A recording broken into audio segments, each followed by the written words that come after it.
ತಾವೇದ್ ಮಾತನಾಡ್ತೀರಿ? Correct ಮಾತಾಡು. ಅಲ್ಲಿ ನಾವ್ ಕೇಳ್ತಿರ್ತಕ್ಕಂಥದ್ದು, ನೀವು ದುಡ್ಡಿನ ಪ್ರಶ್ನೆಯಲ್ಲಿ ಎತ್ತಾ ಇದ್ದೀರಿ. ದುಡ್ಡು ನೀವು ಸೈಟ್ ಕೊಟ್ಟವ್ರು ಯಾರು? ಸೈಟ್ ಕೊಟ್ಟವ್ರು ಯಾರು?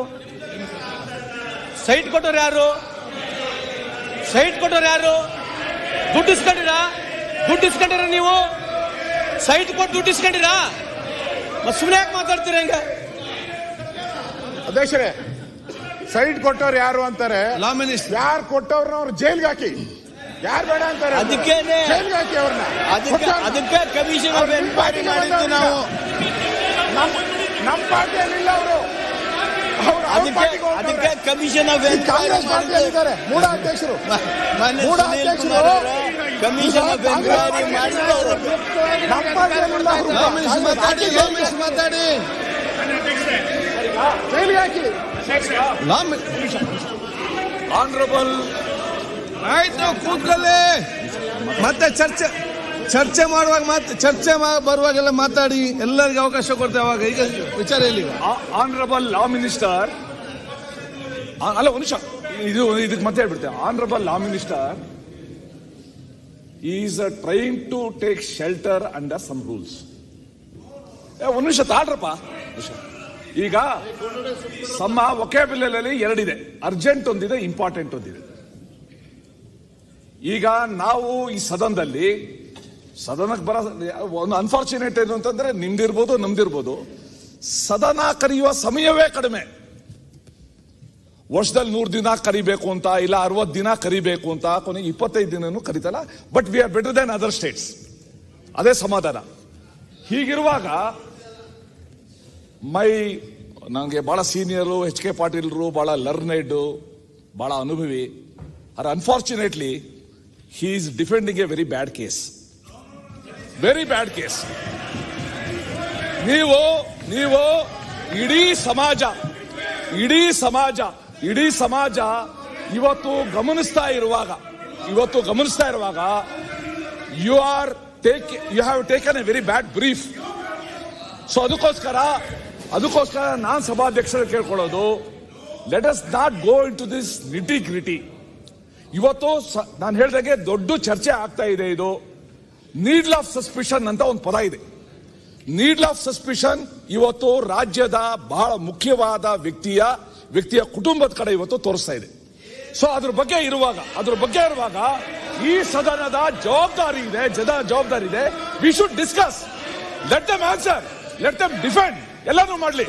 ಅದೇ ಅವಕಾಶನೇ ಕೊಡೋದಿಲ್ಲ. Quasi judicial body. ನಿನ್ನೆ ಏನಾಗಿತ್ತು ನಿಮ್ಗೆ? ನಿನ್ನೆ ಹೈಕೋರ್ಟ್ ಅಲ್ಲಿ ಇರುವಾಗ, ಇಡಿ ಮಾಡ್ತಾ ಇದ್ದಾಗ ಚರ್ಚೆಗೆ ಯಾಕೆ ಅವಕಾಶ ಕೊಟ್ರಿ? ನಿನ್ನೆ ಶಿವಲಿಂಗೇಗೌಡರಿಗೆ ಕೊಟ್ರಲ್ಲ. ಶಿವಲಿಂಗೇಗೌಡರನ್ನ ಮಾತಾಡಕ್ಕೆ ಬಿಡಲಿಲ್ಲ. ಶಿವಲಿಂಗೇಗೌಡರಿಗೆ ಆಮೇಲೆ ಅವಕಾಶ ಕೊಟ್ಟಿದ್ದು, ಮೊದಲು ತಮಗೆ ಅವಕಾಶ ಕೊಟ್ಟಿದ್ದು ಸ್ಪೀಕರ್ ಅವರು. ಆಯ್ತಾ? ಚರ್ಚೆಗೆ ಇಲ್ಲ, ಈಗ ಅವಕಾಶ ಕೊಟ್ಟದ್ದು ಯಾರು? ಅವಕಾಶ ಕೊಟ್ಟದ್ದು ಯಾರು? ನಿನ್ನೆ ಯಾರು ಕೊಟ್ಟದ್ದು? ಕೊಟ್ಟದ್ದು ಯಾರು? ಅದಾದ್ಮೇಲೆ ಅವ್ರು ಮಾತಾಡ್ತಾರೆ. ನಾನು ಉತ್ತರ ಕೊಡ್ಬೇಕು. ನೀವು ಕೊಡ್ಲಿಲ್ವಾ? ಉತ್ತರ ನಾನು ಕೊಡ್ಬೇಕಲ್ಲ. ಅಲ್ಲ, ಉತ್ತರ ನಾನು ಕೊಡ್ಬೇಕಲ್ಲ. ಅದಕ್ಕೆ ಉತ್ತರ ಅವ್ರದ್ದೇ ಕೇಳಿದಾಗ ಉತ್ತರ. ಅದಕ್ಕೆ ಉತ್ತರ ಆಯ್ತು. ಅದಾದ್ಮೇಲೆ ನೀವು ಹೇಳಿದ್ರೆ ಇಟ್ ಇಸ್ ನಾಟ್ ಅಲೌಡ್ ಅಂತ. ಸೊ ನಿಮ್ಗೆ ಅವಕಾಶ ಸಿಕ್ಕಿದ್ದಲ್ವಾ? Please allow a healthy discussion. ಕೊಡಬೇಕು ಅಂತ come out of that suspicion. ಎಲ್ಲರೂ ಕೂಡ ಆಚೆ ಬರಲಿ. ಏನು ಸತ್ಯಾಸತ್ಯತೆ. ಲಾ ಮಿನಿಸ್ಟರ್ ಮುಗಿಸಿ. ಲಾ ಮಿನಿಸ್ಟರ್ ಅವರು ನೋಡಿ, ಈಗ ಪ್ರತಿಪಕ್ಷದವರು ಅವರ ನಿಲುವಳಿ ಸೂಚನೆ ಕೊಟ್ಟಿದ್ದಾರೆ. ಒಂದು ನಿಮಿಷ, ಅವರ ವಿಚಾರ ಬಹಳ ಸ್ಪಷ್ಟವಾಗಿ ಅವರು ಕೊಟ್ಟಿದ್ದಾರೆ. ಇವಾಗ ನಮ್ಮ ಸರ್ಕಾರ ಅದರ ಬಗ್ಗೆ ಇವತ್ತು ಅದರ ಅಭಿಪ್ರಾಯ ತಿಳಿಸ್ತಾ ಇದೆ. ತಾವು ದಯವಿಟ್ಟು ಸ್ವಲ್ಪ ಸಮಾಧಾನ ಇರಿ. ಆಯ್ತು, ಅದನ್ನು ಅವ್ರು ಹೇಳ್ತಾರೆ. ಈಗ ಇಲ್ಲ, ಈಗ ಆಯ್ತು. ಈಗ ಲಾ ಮಿನಿಸ್ಟರ್ ಮಾತಾಡ್ಲಿ. ಈಗ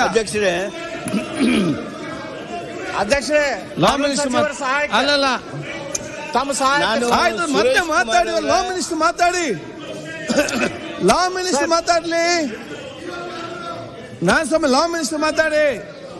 ಲಾ ಮಿನಿಸ್ಟರ್ ನಿಮ್ಗೆ ಲೆಟ್ ಹಿಮ್ ಫಿನಿಶ್. ಬೆಲ್ಲದವ್ರು ಅವ್ರು ಮುಗಿಸ್ಲಿ. ಸುರೇಶ್ ಸರ್, ನಿಮ್ಗೆ ಕುಮಾರ್ ಅವರು ಪೂರಕವಾಗಿ ಹೇಳ್ತಕ್ಕಂಥ- ಆಯ್ತು, ಅವ್ರು ಮಾತಾಡ್ತಾರೆ ಇಲ್ಲ, ಅವ್ರು ಇಲ್ಲಿ ಮಾತಾಡ್ತಾರೆ,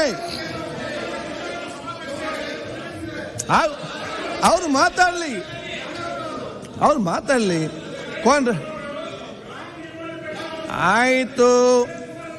ಮತ್ತೆ ನಿಮ್ಗೆ ಮತ್ತೆ ಒಂದು ಗಂಟೆ ನಿಂತು ಮಾತಾಡ್ಲಿಕ್ಕೆ ಅವಕಾಶ ಕೊಡೋದು, ಕೂತ್ಕೊಳ್ಳಿ. ಮಾನ್ಯ ಅಧ್ಯಕ್ಷರೇ, ಮಾನ್ಯ ನಾನು ಅಧ್ಯಕ್ಷರೇ, ಸುರೇಶ್ ಕಾನೂನು ಕುಮಾರ್ ಸಚಿವರ ಅವರಿಗೆ ಸಹಾಯಕ್ಕಾಗಿ ಫೀಲ್ಡ್ ಆಗಿದ್ದೆ. ಸರ್, ನಿಮ್ಗೆ ಸಾಹೇಬ್ ಬೇಕಾದ್ರೆ ಕೇಳ್ತಾರೆ, ಬೆಲ್ಲದವ್ರೆ ಸರ್, ಸಾಹೇಬ್ ಬೇಕಾದ್ರೆ ಕೇಳ್ತಾರೆ, ಕೂತ್ಕೊಳ್ಳಿ, ಕೇಳೋದು ಸಹಾಯ ಮಾಡಬೇಡಿ ಯಾರಿಗೂ. ಸರ್, ನಾನು ಒಂದೇ ನಿಮಿಷ ಅಲ್ಲಲ್ಲ, ಒಂದೇ ನಿಮಿಷ ನಾ ಈಲ್ಡ್ ಆಗ್ತೇನೆ ಅಂತ ಕೇಳ್ರಿ. ಕೇಳಾತ್ರಿ, request ಮಾಡಾತ್ತೀನಿ. ನೀವು ಕೇಳಿದ್ರೆ Request ನಮ್ಮ ಕಡೆ ಮಾಡ್ತೀನಿ, ದಯಮಾಡಿ yield ಕೊಡ್ತೇನೆ. ಅದಕ್ಕ ಈಲ್ಡ್ ಆಗ್ತೀನಿ ಅಂತ ಕೇಳ್ರಿ. ಸಂಸದೀಯ ವ್ಯವಹಾರಗಳ ನಿಯಮಾವಳಿ ಪ್ರಕಾರ ಅವ್ರು ಹೆಂಗ ಒಂದು ಮಾತು ಎತ್ತಬೇಕು ಅಂದ್ರೆ ಕೇಳ್ತಾರ, ಆ ಪದ್ಧತಿ ನೀವು ಫಾಲೋ ಮಾಡ್ರಿ. ಡೆಪ್ಟಿ ಲೀಡರ್ ನೀವು ಬಹಳ ದೊಡ್ಡವ್ರು ನಮ್ಮಲ್ಲೇ. ಸರ್, ಸಾರಿ, ದಯಮಾಡಿ ಹೇಳ್ದ. ಮಾನ್ಯ ಅಧ್ಯಕ್ಷರೇ, ಈಗ ಪ್ರಶ್ನೆ ಬಂದಿರೋದು ಮೋಡಾದ ಬಗ್ಗೆ. ನಮ್ಮ ವಿರೋಧ ಪಕ್ಷದ ನಾಯಕರು ಒಂದು ನಿಲುವಳಿ ಇಟ್ಟಿದ್ದಾರೆ, ಅದ್ರ ಬಗ್ಗೆ ನೋಟಿಸ್ ಕೊಟ್ಟಿದ್ದಾರೆ. ಈ ನೋಟಿಸ್ ಬಗ್ಗೆ ಡಿಸ್ಕಷನ್ ಆಗ್ಬೇಕೋ ಬೇಡೋ ಅಂತ ಹೇಳಿ ವಿರೋಧ ಇದ್ದಾಗ ನಮ್ಮ ಸಭೆಯಲ್ಲಿ ತಾವು ಯಾವ ರೀತಿ ಇದನ್ನ ನಡೆಸಬಹುದು ಅಂತ ಹೇಳಿ ರೂಲ್ 64 ಇದರ 2ರಲ್ಲಿ ಬಹಳ ಸ್ಪಷ್ಟವಾಗಿ ಕೊಟ್ಟಿದ್ದಾರೆ. ನಿಲುವಳಿ ಸೂಚನೆಯಲ್ಲಿ ತಿಳಿಸಿರುವ ವಿಷಯದ ಬಗ್ಗೆ ಪೂರ್ಣ ಸಂಗತಿ ಅಧ್ಯಕ್ಷರ ಬಳಿ ಇಲ್ಲದಿದ್ದರೆ ಅವರು ಒಪ್ಪಿಗೆ ಕೊಡುವ ಅಥವಾ ನಿರಾಕರಿಸುವುದಕ್ಕೆ ಮುಂಚೆ ನಿಲುವಳಿ ಸೂಚನೆಯನ್ನು ಸದನದಲ್ಲಿ ಓದಬೇಕು. ಮಂತ್ರಿಯಿಂದ ಅಥವಾ ಸಂಬಂಧಪಟ್ಟ ಸದಸ್ಯರಿಂದ ಸಂಕ್ಷಿಪ್ತ ವಿವರಣೆ ಪಡೆಯಬೇಕು. ಆ ನಂತರ ನಿಲುವಳಿ ಸೂಚನೆಯನ್ನು ಅಂಗೀಕರಿಸುವ ವಿಷಯದಲ್ಲಿ ತನ್ನ ನಿರ್ಣಯ ತಿಳಿಸುವತಕ್ಕದ್ದು ಒಂದು. ಎರಡನೇದು, ನಿಲುವಳಿ ಸೂಚನೆಯನ್ನು ತರಲು ನೀಡಲಾದ ಅನುಮತಿಗೆ ಆಕ್ಷೇಪಣೆಗಳು ಬಂದಲ್ಲಿ ಅಧ್ಯಕ್ಷರು ಆ ನಿಲುವಳಿ ಸೂಚನೆ ಸಭೆಯಲ್ಲಿ ಬರಬೇಕೆಂದು ಬಯಸುವ ಸದಸ್ಯರುಗಳು ತಮ್ಮ ಸ್ಥಾನದಲ್ಲಿ ಎದ್ದು ನಿಲ್ಲುವಂತೆ ವಿನಂತಿಸಿಕೊಳ್ಳಬೇಕು.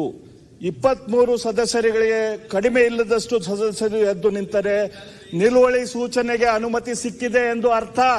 ಇದು ನಮ್ಮ ವಿಧಾನಮಂಡಲದ ನಿಯಮಾವಳಿಯಲ್ಲಿ ಇದೆ.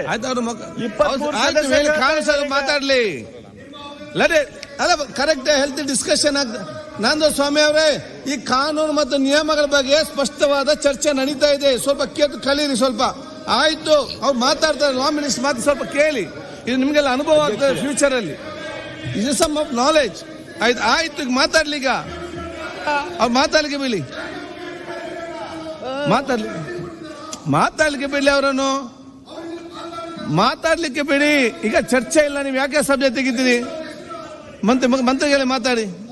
ಲಾ ಮಿನಿಸ್ಟರ್ ತಾವು ಲಾ ಮಿನಿಸ್ಟರ್ ಮಾತಾಡ್ತಿದ್ದಾರೆ, ನೀವು ಅದನ್ನು ಹೇಳಿ ಯಾಕೆ ಮಾತಾಡ್ತೀರಿ ನೀವು?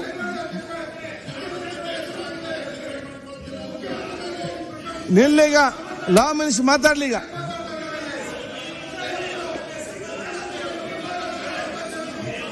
ಲಾ ಮಿನಿಸ್ಟರ್ ಮಾತಾಡ್ಲಿ. ರೀಸೆಂಟ್ ಆಗಿರ್ಬೇಕು. ನೀವು ಮತ್ತೆ ಮಾತಾಡಿ. ಈಗ ಯಾವ್ದು ರೀಸೆಂಟ್ ಇದು? ಏನು ಹೆಂಗೆ ಇದಕ್ಕೆ ಅವಕಾಶ ಕೊಡ್ತೀರಿ? ಲಾ ಮಿನಿಸ್ಟರ್ ಮಾತಾಡ್ಲಿ. ಇವತ್ತಿನ ಈ ಒಂದು ವಾರ ರೀಸೆಂಟ್ ಇದನ್ನು ಮಾತ್ರ ಚರ್ಚೆ ಮಾಡಬೇಕು. ಇದು 25 ವರ್ಷದ ಚರ್ಚೆ ಮಾಡ್ತೀರಾ ನೀವು? ಆಯ್ತು, ನಿಮ್ಮ ಅಭಿಪ್ರಾಯ ಆಯ್ತು. ಆಯ್ತು, ನಿಮ್ಮ ಅಭಿಪ್ರಾಯ ಇವ್ರ ಬಾಯಲ್ಲಿ ಹೇಳ್ತಿದ್ದಾರೆ. ಇವ್ರ ಅವಧಿನಲ್ಲಿ ದುರಾಡಳಿತ ಮಾಡಿದ್ದಾರೆ. ನಿಮ್ಗೆ ಅಲ್ಲ, ಈಗ ನಿಮ್ಗೆ ಇಲ್ಲಿ ರೂಲಿಂಗ್ ಬೇಕಾ ಬೇಡವಾ? ರೂಲಿಂಗ್ ಬೇಕಾ ಬೇಡವಾ ನಿಮ್ಗೆ? ಸುಮ್ಮನೆ ಮಾತಾಡಬೇಕು ಅಂತ ಹೇಳಿ ಕೂತ್ಕೊಳ್ಳಿ. ಈಗ ಇದರಲ್ಲಿ ಯಾವುದೇ ಅಗತ್ಯ ಬಂದಾಗ ಮಾತಾಡಿ, ಅಗತ್ಯ ಇಲ್ಲ ಮಾತಾಡಬೇಡಿ. ಇದು ನಮ್ಮ ಸರ್ಕಾರಕ್ಕೆ ಕೆಟ್ಟ ಹೆಸರು ಬರಬೇಕು ಅಂತ ಇವ್ರು ಮಾಡೋ ತಪ್ಪನ್ನ ನಮ್ಮ ಮೇಲೆ ಹೊರಟಕ್ಕೆ ಹೋಗ್ತದೆ. ಮಾನ್ಯ ಕಾನೂನು ಸಚಿವರು ಮಾತಾಡ್ಲಿ. ಮಾನ್ಯ ಅಧ್ಯಕ್ಷರೇ,